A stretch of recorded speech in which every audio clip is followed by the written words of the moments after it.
재림의 관점에서 정의한 예수 그리스도의 생애. 이 말씀을 마치시고 그들이 보는 데 올려져 가시니 구름이 그를 가리어 보이지 않게 하더라. 올라가실 때 제자들이 자세히 하늘을 쳐다보고 있는데 흰옷 입은 두 사람이 그들 곁에 서서 이르되 갈릴리 사람들아 어찌하여 서서 하늘을 쳐다보느냐. 너희 가운데서 하늘로 올려주신 이 예수는 하늘로 가심을 본 그대로 오시리라 하였느니라. 사도행전 1장 9절에서 11절 말씀. 재림이란 무엇일까? 재림이란 예수 그리스도께서 부활하여 성천하신 후 사도행전 1장의 약속과 같이 영광 속에 다시 내림하여 산자와 죽은 자를 심판하신다는 신앙 고백을 말하는 것을 그 기초로 하고 있습니다.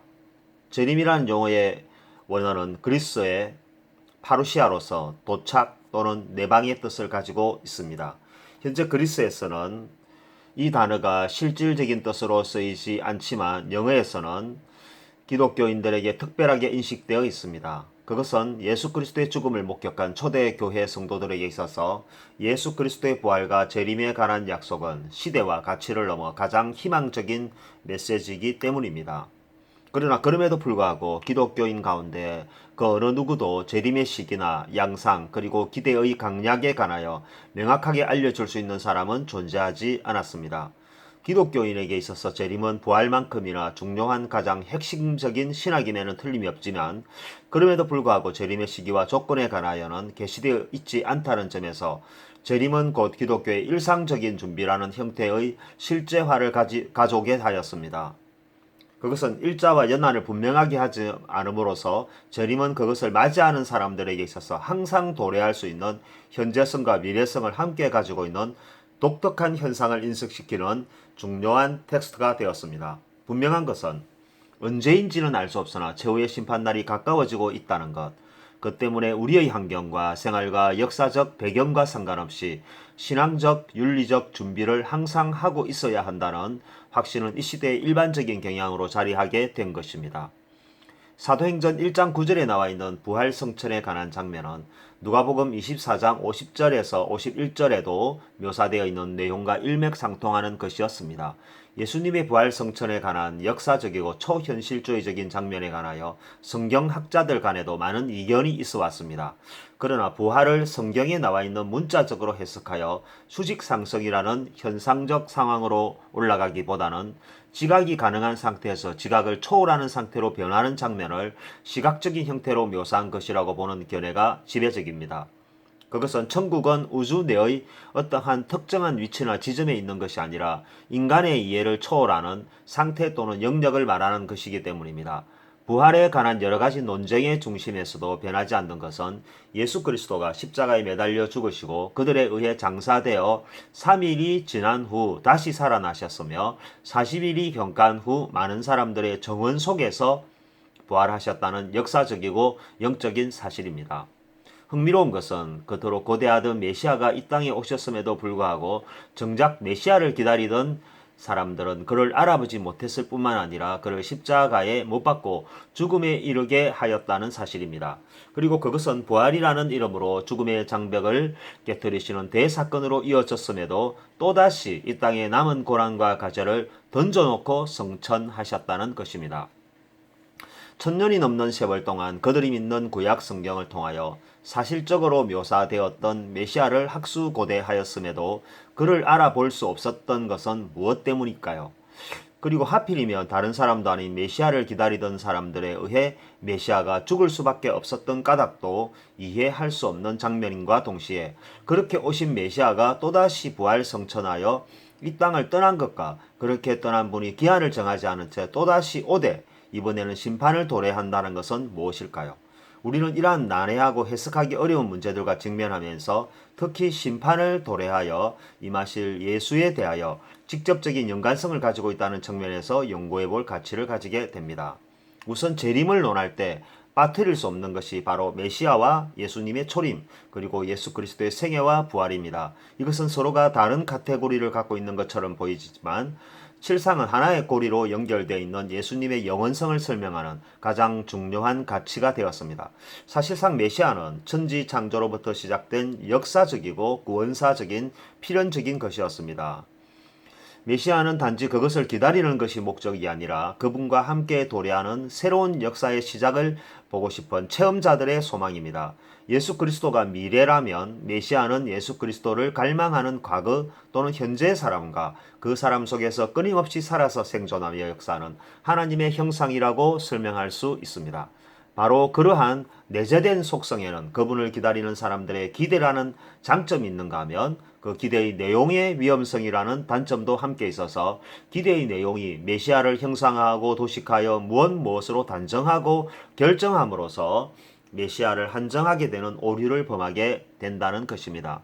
예수 그리스도는 그분이 바로 메시아라는 점에서 출발하여 이 땅에서 우리와 함께 살며 완전한 목적을 달성하였고 그리고 나아가 죽음을 깨뜨리시고 부활하셨으며 많은 사람들의 정원 속에 성천하셨으며 그리고 또다시 재림주로 오신다는 점에서 영원성을 가진 하나님이라는 사실입니다.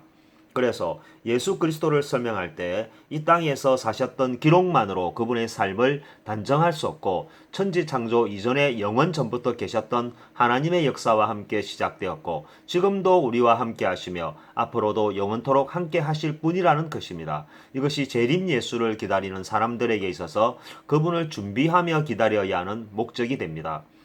그분이 바로 영원불멸 유일지존이신 하나님이라는 것입니다. 1. 메시아, 구원자.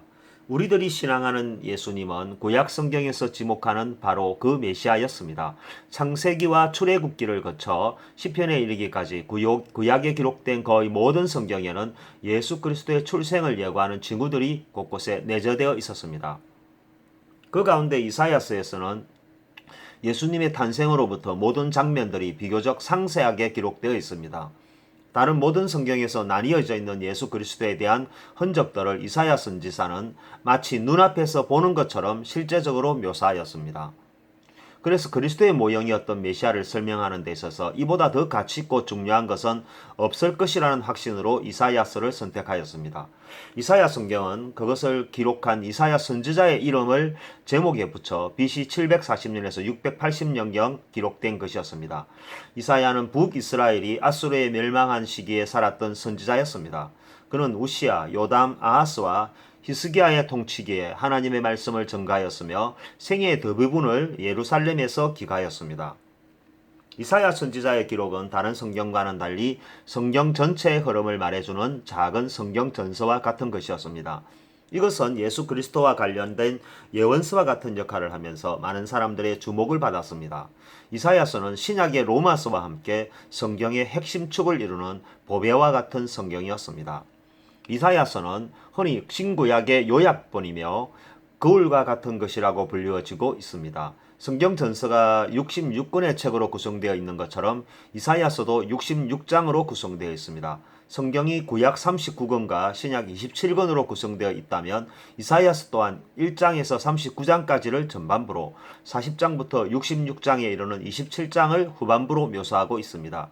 구약 성경이 인간의 타락으로 시작되듯이 이사야서도 죄에 대한 지적으로 시작되고 있으며 구약 성경이 메시아의 대망으로 종결되듯이 이사야서의 전반부의 끝부분 역시 메시아 왕국이 임한다는 예언으로 종결되고 있습니다. 신약 성경은 예수 그리스도의 계보와 탄생으로부터 시작되는데 이사야서의 후반부 역시 예수 그리스도의 역사로부터 시작하고 있습니다. 신약 성경이 신천신지로 끝나는 대로 이사야서 역시 어인들이 거하는 새하늘과 새 땅의 환상으로 종결하고 있습니다. 이와 같이 이사야서에는 메시아에 대한 예언을 보다 명확하고 자세히 함으로써 후대 사람들이 저지르게 되는 결정적인 오류로부터 보호하기 위한 안전장치를 제공하였습니다. 이사야서는 인간의 구원을 주제로 담아내고 있습니다. 이사야는 하나님의 심판과 흩어진 백성을 구원하실 것들에 관하여 비교적 상세하게 예언하였습니다. 더 나아가 800년 후에 이스라엘과 온 세계를 구원하실 메시아의 형상과 그 모습을 상세하게 설명함으로써 역사적인 기록으로 반드시 남아있게 하였습니다. 이사야 선지자 본인이 그가 기록한 글 속에서 예수님을 알고 있었는지는 알 수 없습니다. 그러나 그가 기록한 성경으로 말미암아 세상은 그를 더욱 사모하게 되었고 신념과 확신으로 그분을 만날 수 있게 되었으며 이 성경은 그분이 바로 메시아임을 증명하는 가장 중요한 문서로 사용되었습니다. 이사야서 7장 14절에는 임마누엘이신 예수 그리스도의 탄생에 관하여 정확하게 기술하고 있으며 11장 1절 이하에는 이새의 혈통을 계승하고 있음을 나타내며 그분의 기름 부음 받으심과 이로써 그분의 영적 분별력과 공의와 어려움과 질서의 위대함을 만천하에 공포하였습니다. 메시아의 인격으로서 침묵과 부드러움과 인내와 빛과 연민과 온유함과 순결하심과 죄를 대신함과 종기와 구원의 능력을 표현 가는 방법과 보는 그대로 기록하였습니다. 이사야 선지자가 목격한 메시아는 성결하고 순결하며 흠없는 완전성을 가진 하나님이시지만 침묵하시고 부드러움을 잃지 않고 인내와 연민과 온유함으로 모든 사람의 모든 죄를 대신 담당함으로써 그를 못 박았던 모든 무지한 영혼 형벌의 죄인들에게 새 생명의 길을 열어주었던 것이었습니다. 그래서 메시아는 그들이 그들의 세상 속에서 처한 속박과 구속에서 구원하는 것을 목적으로 온 것이 아니라 영원한 죄로부터 구원해내는 영원성의 회복을 위하여 오시는 분이었습니다. 메시아에 대한 칭호에 대해서는 보다 명확한 이름을 제시함으로써 앞으로 나타날 그분의 명성을 변명할 여지 없이 기록하였습니다. 임마누엘을 비롯하여 전능하신 하나님, 평강의 왕, 의로운 왕, 하나님의 종, 여호와의 팔, 기름 부음 받은 전도자 등 이사야 선지자가 기록한 예수 그리스도에 관한 정의는 한치의 어김없는 진리였습니다. 그의 이름 속에는 그분이 누구인 줄을 설명해 주는 대목들이 있습니다. 예수 그리스도는 그분을 신앙하는 모든 사람들과 함께하는 분이며 전능하신 하나님이고 평강의 왕이며 어려운 왕이라는 것입니다. 하나님의 종으로서 세상에 도래하고 여호와의 팔이 되고 기름 부음을 받은 직분자로서의 사명을 완수하는 완전성을 보유한 유일한 신인이라는 것입니다. 흥미로운 것은 이러한 이름들이 이사야뿐만 아니라 시편을 비롯하여 끊임없이 나열되어 있지만 그들은 이것을 신앙하지 않았습니다. 이것은 앞으로 또다시 도래할 재림 예수에 대하여 막연하게 갖고 있는 오늘날의 그리스도인들에게도 그대로 적용되어지는 반복이 될 수 있다는 점에서 간과해서는 안 되는 대목입니다. 메시아는 빛을 제공하며 심판자로서 책망하고 입법자의 근의를 세워 진리 안에서 자유케 하며 죄를 대신 담당함은 물론 중보자의 역할에다 유일무이한 구주가 되셨습니다. 이것은 구약 성경 39권 가운데 단지 이사야서 한 권에서 취한 메시아에 대한 기대와 갈망과 영원에 대한 하나님의 의지와 정의의 기준이었습니다. 이사야서 53장에는 이것을 보다 명확히 하여 그분의 생김새까지 상세하게 기록하여 알려줌으로써 먼 훗날 역사적인 사건 현장에서 적어도 그리스도인만큼은 제외되기를 소망하였습니다. 그분의 이름이 나와 있고 그분의 형상과 그분의 생애가 구약 성경에서 이와 같이 명시되었음에도 불구하고 구약계의 지도자인 위로부터 섬김을 다하였던 아래에 이르기까지 그 누구도 알아보지 못했다는 사실에서 우리 모두에게 시사하는 바가 있습니다. 우리도 이와 같은 우를 다시 범할 수 있습니다. 그래서 우리의 생각과 가치관과 신념과 그에 따른 눈과 귀를 달리할 필요가 있습니다. 2. 신구약 중간사를 통해서 본 메시아가 오는 이유와 그 징후는 무엇인가? 구약 성경에서 하나님의 지도자들과 백성들은 하나님과 직접적인 연관성을 가지며 살았습니다. 선지자는 하나님의 음성을 직접적으로 들을 수 있었고 때로는 모세와 같이 직접적인 대면과 대화 속에서 하나님이 공급하시는 메시지들을 체험할 수 있었습니다. 이것은 천지 창조가 이루어지고 사람이 태어나면서 시작되어 온 자연스러운 현상들이었습니다. 그럼에도 불구하고 하나님의 피조물인 사람들은 죄를 경험하고 그 죄를 반복하게 되었습니다.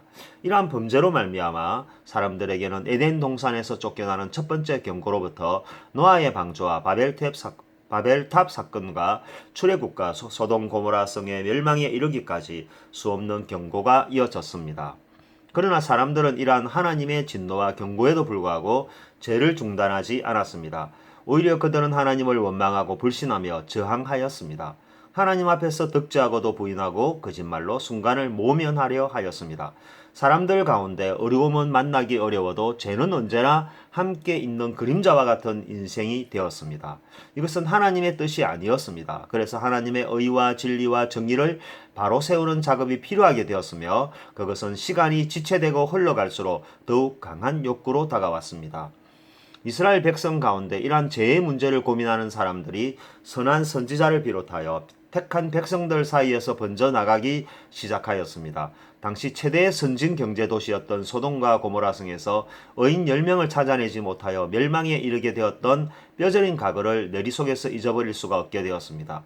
제약의 만연으로 지구 전체가 대홍수를 겪는 최악의 상황이 다시는 이 땅에 일어나서는 안 된다는 정의가 소수의 사람들에 의해 이루어졌고, 그것은 대를 이어 가제로 남게 되었습니다. 메시아는 바로 이러한 사람들을 위해 오시는 하나님의 정의였습니다. 메시아는 통치자가 아니라 죄를 대속하기 위한 제물로서 오시는 하나님의 형상이었습니다. 구약이 종료되고 신약이 시작되기 전 세상은 400년의 공백기가 있었습니다. 그것은 한 줄의 성경조차 기록할 수 없었던 암흑기였습니다. 말라기 선지자의 예언 이후 예수 그리스도가 강림하기까지의 400년간을 침묵의 시대라고 말하고 있습니다.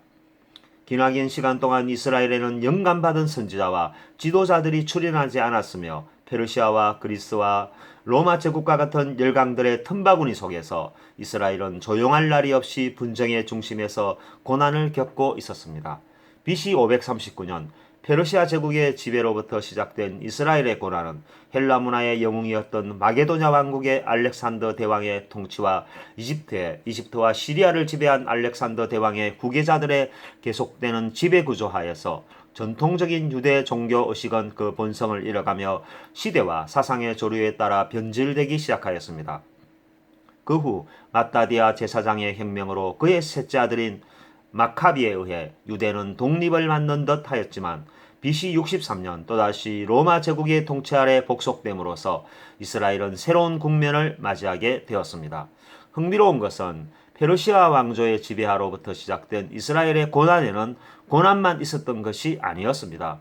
페르시아의 고레스 황제는 유대인들에 대하여 우호적인 입장을 취하여 그들의 기국과 성전 건축의 재건을 허락하였습니다.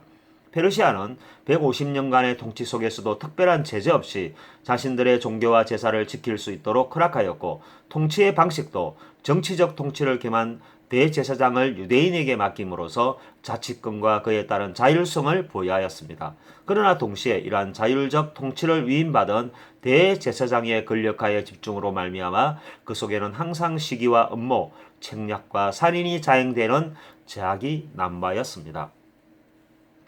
위용을 자랑하던 페르시아 제국도 마게도냐 왕국의 알렉산더 대왕 앞에서는 무기력한 늙은이에 불과하였습니다. 이러한 제국의 통치가 교체되는 상황 속에서 이스라엘은 새로운 상황을 맞이하였지만 그들의 종교와 율법은 그대로 개성될 수 있었습니다. 그러나 아리스토텔레스의 제자였던 알렉산더 대왕은 헬라 문화에 심취되었고, 그가 지배하는 지역마다 새로운 도시를 건설하여 매혹적인 구미를 갖게 하였습니다. 헬레니즘의 물질적이고 외적인 화려한 측면이 많은 사람들에게 매우 유혹적으로 다가왔음은 틀림없는 사실이었습니다. 교역과 상업이 새로운 부유층을 이끌어내고 학자들은 학교와 도서관의 건립을 환영하였습니다. 높은 수준의 주거방식과 식생활이 많은 사람들에게 생활 수준의 향상을 가져다 주었고, 이스라엘인들도 이들의 변화에 관심을 갖기 시작하였습니다. 바벨론 유수 이전 시기에 있어서 우상 숭배가 이스라엘에게 가장 큰 장애물이었다면, 헬레니즘이야말로 바벨론 유수 이후에 다가온 가장 매혹적인 유혹이었습니다. 이로써 많은 유대인들이 이방인과 접촉하는 과정에서 민족권을 개성하지 못하였고, 헬라식 이름과 지명을 사용하며 헬라 철학의 섬세함에 심취되어 갔습니다. 이것은 조상의 신앙과 헬라식 지혜를 혼합하여 생성된 새로운 형태의 유대적 신앙으로 변질되는 위기에까지 이르게 되었습니다. 유명한 역사가 타르는 알렉산더가 세상을 너무 변화시켰으므로 그의 후대에 가서는 아무것도 그 이전처럼 될 수가 없었다라고 할 만큼 알렉산더 왕조의 헬레니즘은 세계화를 구축하는 데 가장 중요한 가치가 되었으나, 히브리즘은 그만큼 후퇴한 것이 되어버렸습니다. 알렉산더 대왕의 뒤를 이은 톨레미 왕조와 셀루쿠스 왕조 시대에도 유대인의 종교와 간섭과 통치 방식은 크게 달라지지 않았습니다. 그러나 안티오쿠스 4세에 이르러 헬레니즘 문화는 강압적으로 전파되었고, 대제사장은 그에게 뇌물을 지불하고 얻어내는 청탁형 권력으로 전락하고 말았습니다. 이렇게 임명된 청탁형 권력의 대제사장은 헬라 문화를 장려하는 꼭두각시 노릇을 해야만 했고, 히브리적 전통주의는 반계몽적이거나 시대에 뒤떨어지는 원시 종교로 치부되었습니다. 이러한 탄압이 날이 갈수록 강화되어 친헬라파들은 옛 질서와 규범들을 폐지하는 극단적인 조치들을 강행하였고 세속화의 길은 더욱더 거세게 일어나고 있었습니다. 이에 저항하여 일어난 것이 바로 마카비 혁명이었습니다. 예루살렘 인근 지역 모딘의 제사장이었던 마따디아의 셋째 아들인 마카비는 엠마오에서 시리아군과 친헬라파 유대인을 격퇴시키고 예루살렘으로 진군하여 성전 안에 있는 제우스 신상 등 우상들을 제거하고 하나님께 드릴 새로운 제단을 세웠습니다. 그러나 시리아 장군 루시아가 예루살렘에서 마카비군을 격퇴시키고 예루살렘 성벽을 부수며 화친을 제안함으로써 3년간의 평화는 종결되었습니다. 하스몬 왕조 시대 BC 104년경 과거의 헬라주의자들은 배척당하였으며 그들의 사상은 사두개인에 의해 존속되었습니다. 마카비 시대의 정통파들은 아이러니하게도 헬라화된 바리새인으로 되었으며 이들은 히브리 사상에 공감을 느끼지 못하였습니다. 알렉산드리아의 통치 아래 바리새인들은 유대인의 생활에 건설적으로 공헌할 기회를 갖게 되었습니다. 특히 교육 분야에서 특출한 발전과 성장을 이룰 수 있는 법령을 제정하였으며 도시와 시골에 이르기까지 히브리 성경에 중심을 두고 있는 학식과 교양을 가르칠 수 있게 제도화하였습니다. 권력의 정점에 서 있는 바리새인에 비하여 권력의 틈바구니에서 열악한 환경을 가지게 된 사두개인들의 저항과 불만은 커져갔으며 바리새인과 사두개인의 평행선은 좀처럼 좁혀지지 않았습니다. 로마 시대 BC 63년 유대는 여전히 로마의 속국으로 전락하였습니다. 헤롯 18년 예루살렘 재건이라는 대역사가 시작되었습니다. 중요한 건물들은 제사장들이 1년 6개월 동안 건축하였으나 성전의 복잡한 재건물과 구조는 알비누스 시대에 이르렀어야 완성되었으며 10년도 못 되어 AD 70년경에 디도에 의해 완전히 파괴되고 말았습니다. 헤로당이 죽기 직전에 그가 가지고 있는 유대왕이란 칭호에도 도전하는 한 분이 나사렛에서 탄생함으로써 신구약 중간시대의 막은 내려갔습니다. 이스라엘, 즉 유대는 끊임없이 자립하지 못하였고 다른 나라에 의해 늘 지배를 당하는 수모를 겪어야 했습니다. 그들은 그러한 기나긴 여정과 생활 속에서 이방인과 협력하며 공존, 공영하는 방법을 모색해야 했습니다. 그들은 하나님과 종교를 잃어버리지 않으려고 많은 노력을 기울였습니다. 그럼에도 불구하고 동화되어가는 자신의 마음과 사상을 막을 방법은 갈수록 묘연하였습니다. 그들에게 있어서 메시아는 강력한 지도자와 영도력이었습니다. 그래서 그들을 로마로부터 해방시키고 그들이 패권국가 패권국민이 되는 초인류의 승부수를 두려워했던 것이었습니다. 때문에 그들에게 나약하고 힘없는 지도자가 와서는 아무 희망도 없는 것이었습니다. 그들에게 있어서 예수 그리스도는 아무것도 아니었습니다. 자기들에게까지도 나약하기 그지없는 사람이었습니다. 이미 지칠 대로 지쳐있는 유대인들에게 있어서 메시아는 그야말로 신적인 존재이어야만 했습니다. 로마를 일거에 멸하고 세상을 초토화시키며 유대인들을 위한 나라를 새롭게 건설하는 것이 바로 그들이 기다리고 있는 메시아의 형상이었습니다. 이사야스에 나타난 상징적인 언어들과 미가스 2장의 예루살렘 나사렛에 출현하는 메시아는 정녕 그들이 생각하고 그들이 원하는 메시아가 아니었습니다. 메시아의 징조는 말라기스 이전에 이미 징후가 있었습니다. 어쩌면 바벨론의 포로가 되었던 그 이전의 시대부터였을 것입니다. 그들의 삶 속에서 기다리던 메시아는 이렇게 사람들의 기억 속에서 다르게 나타날 때 그 징조의 현상이 나타났던 것입니다.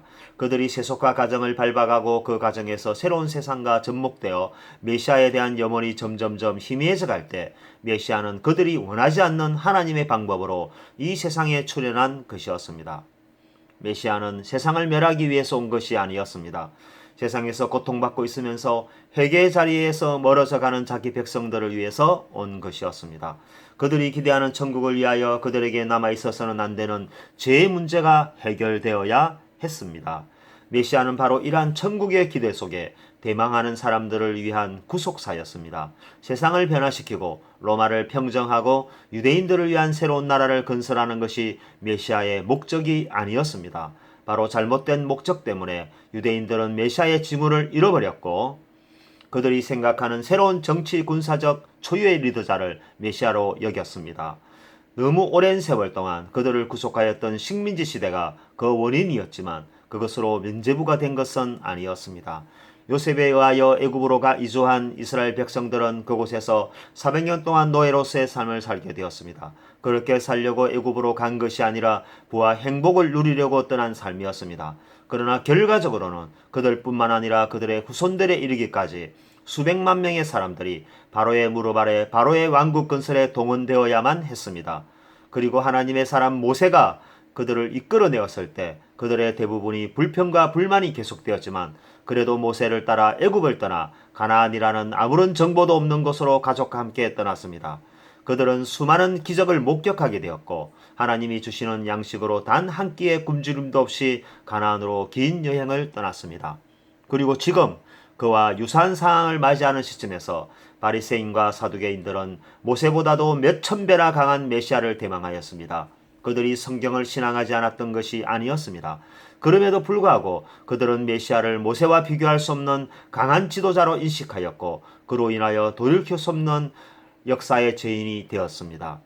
메시아의 징후는 성경에서 보여주는 그대로였습니다. 그 어떤 모양과 내용도 우리의 적합성에 따르지 않았습니다. 언제 오는지는 아무도 알 수 없었습니다. 그러나 그분의 생김새와 모양과 도래의 장소와 이름까지 정확하게 기록함으로써 되돌릴 수 없는 우를 범하지 않도록 하였습니다. 그러나 역사는 아이러니하게도 메시아를 기다렸던 유대인들에 의해 그들의 메시아가 십자가형이 되는 어처구니 없는 일이 일어나고 말았습니다. 3. 예수 그리스도. 그가 자기 백성을 그들의 죄에서 구원할 자. 마태복음 1장 21절 말씀. 예수 그리스도는 우리가 신앙하고 있는 분입니다. 2000년 전 나사렛 이름조차 알려져 있지 않은 시골 여관의 마구간에서 태어나게 될 메시아의 출현은 지금도 여전히 미스테리입니다. 왜 그래야만 했을까요? 그래도 하나님이시고 우리의 메시아이신데 왜 하필이면 마구간이었고 목수였으며 빈곤 계층이었을까요? 마구간이 아니라 시골 여관의 한 방에서 태어나도 모든 사람에게는 부끄러운 일이었음에도 불구하고 왜 마구간이라는 최악의 환경을 선택한 것일까요? 거룩함을 동반하며 찬란하게 도래하기를 원하였던 모든 사람의 기대와 생각은 여지없이 무너져 내렸습니다. 과연 이토록 나약한 분이 우리가 그동안 기다려왔던 메시아란 말인가? 모든 구약교회 교인들은 망연자실하고 전혀 믿으려 하지 않았을 것입니다. 그리고 무엇인가 석연찮은 구석이 있다고 확신하고 그렇게 자신들의 기대와 소망에 맞춰진 또 다른 메시아의 출현을 기다리게 되었던 것입니다. 메시아는 그들에게서조차 아무것도 아닌 것 같았습니다. 뿐만 아니라 로마와 그딴 세력에게도 위협적이지 않았다는 점에서 그러한 의심의 유혹은 확고해졌습니다. 바리새인과 사두개인들의 생각하였던 메시아는 어떤 분이었을까요? 그들은 오랜 세월 동안 국경 없는 생활을 영위하여 왔습니다. 로마의 오랜 통치 기간 속에서 그들은 절망에 빠졌고 그들의 생활은 궁핍해져 갔습니다. 의욕과 용기마저 상실한 시대, 그들은 오직 메시아만을 기다려 왔습니다. 그들에게 있어서 메시아는 로마와 군대들을 일거에 제압하고 그들에게 더림 월드와 같은 파라다이스를 안겨다 줄 것이라는 기대가 있었습니다. 그래서 그들에게 일시의 평화가 구축되고 그들이 지배하는 구조의 왕조가 일어나는 새로운 천국이 건설될 것이라는 기대가 있었습니다. 그런데 그들 앞에 나타난 메시아는 그들보다도 더 힘이 없는 나약한 존재였습니다. 그래서 그들은 믿지 않을 뿐만 아니라 아니라고 확신하고 박해까지 하게 되어버렸습니다. 그것은 그들을 더욱 힘들게 하고 더욱 초라하게 만드는 요인으로 예수 그리스도를 지목한 것이었습니다. 그들의 생각대로 예수 그리스도는 여전히 힘이 없었습니다. 그들을 제압하려 하지 않았고 그들과 토론하며 경론을 벌일 때에는 영락없는 보통 사람이었습니다. 그래서 그들은 적당한 시기에 적절한 방법으로 메시아를 사칭하는 예수 그리스도를 죽일 계획과 음모를 꾸미게 된 것입니다. 사람들은 사람들이 생각하는 메시아가 있고 예수 그리스도가 있으며 또한 재림 예수가 있습니다. 이분들은 모두 한 분 하나님이심에도 불구하고 사람들은 다른 각도로 다른 내용으로 해석하여 한 분이 아닌 세 분으로 분류하려 합니다. 한 분이라는 생각을 하는 사람들조차도 나타나는 모양과 내용에 따라 한 분이 두 분도 되고 세 분도 되며 때로는 픽션의 새로운 세계가 창조되기도 하는 것입니다. 그러나 메시아는 한 분이고 그분은 예수 그리스도라는 사실입니다. 그분이 우리 모두를 위하여 스스로 죽음으로써 희생하셨으며 그분의 삶과 목적과 복음을 믿는 모든 자에게 영원 생명의 구주로 다시 오신다는 것입니다. 나사렛 예수는 마국간에서 태어나자마자 구약교회의 지도자들이 아닌 동방의 박사들로부터 그들이 가져온 황금과 몰약과 유황의 선물과 함께 영접을 받았습니다. 예수님은 생애를 통하여 많은 선물을 받지는 않았습니다. 그러나 예수님에게 선물을 드린 소수의 사람들 가운데 대부분은 이방인이었거나 일반인들 가운데 뒤섞여 살았던 빈곤 계층이었습니다. 대표적인 사례로 향유 옥합을 깨뜨려 예수님께 부어드렸던 마리아도 예수님의 제자는 아니었습니다. 예수님께 식사를 대접한 삭개오는 오히려 저주받은 직업이었습니다. 이와 같이 예수님을 만났던 사람들과 예수님을 지극히 사랑하였던 제자들은 대부분 비주류들이었습니다. 찬성에 관한 무수한 억척들이 난무하는 세상에서 예수님의 생애는 결코 순탄하지 않았습니다. 예수님은 거의 산에서 기도하다가 잠깐 동안만 주무셨습니다. 낮에는 들과 산으로 다니며 복음을 전가하였고 예수님이 대접받았던 작은 일들에 대하여 가벼이 여기지 않았으며 수천 배의 양식으로 5천 명이 넘는 장정들과 그 수를 알 수 없는 수많은 사람들에게 일시에 제공하는 기적을 베풀었습니다. 그리고도 그 남은 것을 가져가거나 취한 적이 없었고 아무것도 가진 것이 없는 삶이었습니다. 예수님의 말씀은 간단하고 명료하였으며 모든 문제로부터 명확한 해답을 제시하였습니다. 모든 것이 비유로 설명되었고 이 비유들은 시대와 조류에도 불구하고 결코 변할 수 없는 진리가 되었습니다. 흥미로운 것은 모든 비유의 말씀이 예수님으로부터 나오기만 하면 그것은 곧 진리가 된다는 사실입니다. 예수님은 모든 사람들이 걸어가야 할 표지판인과 동시에 길이 되셨습니다. 또한 동서남북을 구별할 수 없는 벼랑 끝에서 나침반과 등대가 되셨으며 칠흑 같은 어둠 속에서 다가오는 폭풍을 잠재우는 기적 위의 기적이 되셨습니다. 인생이란 사막에서 영원한 생명수로 자처하였으며 이 길을 잃은 나그네의 안내자가 되셨습니다. 환자를 만나면 의사가 되었고 물을 만나면 함선이 되셨습니다. 바다를 만나면 길을 내어 걷게 하셨고 두려움과 공포를 만나면 용기와 희망뿐만 아니라 해결의 끝까지 이루셨습니다. 때로는 죽은 사람의 몸과 영혼도 일으켜 세우셨으며 이방인들에게도 손을 내밀어 그들을 통하여 복음이 증거되게 하는 역사를 이어갔습니다. 이것은 메시아로 오신 예수 그리스도의 생애 가운데 지극히 일부를 나열한 것일 뿐이었습니다. 이토록 간절한 염원이셨던 모든 사람의 메시아인 예수 그리스도를 단지 그들이 생각한 메시아가 아니라는 이유만으로 처형까지 해야만 했는지 이해할 수가 없는 대목입니다. 예수 그리스도는 그것을 무지로 표현하였습니다. 그들이 알지 못했다는 것입니다. 그래서 그들은 자신을 해하였지만 용서받을 수 있다고 말씀하셨습니다. 그러나 그들은 용서라는 회개 대신에 반대편에 서기로 서약함으로써 모든 기회를 박탈당하였습니다. 그들은 결국 그들의 무지함으로 인하여 그들이 그토록 기다려왔던 메시아인 예수 그리스도를 십자가에 못 박고 2000년이 지난 지금도 여전히 그들의 행위가 정당하다고 말하고 있습니다. 예수 그리스도의 재림은 신약 이후 현대 교회가 직면하고 있는 유사한 문제에 접근하고 있습니다. 우리에게도 똑같은 위험성과 오류성이 동반되고 있습니다.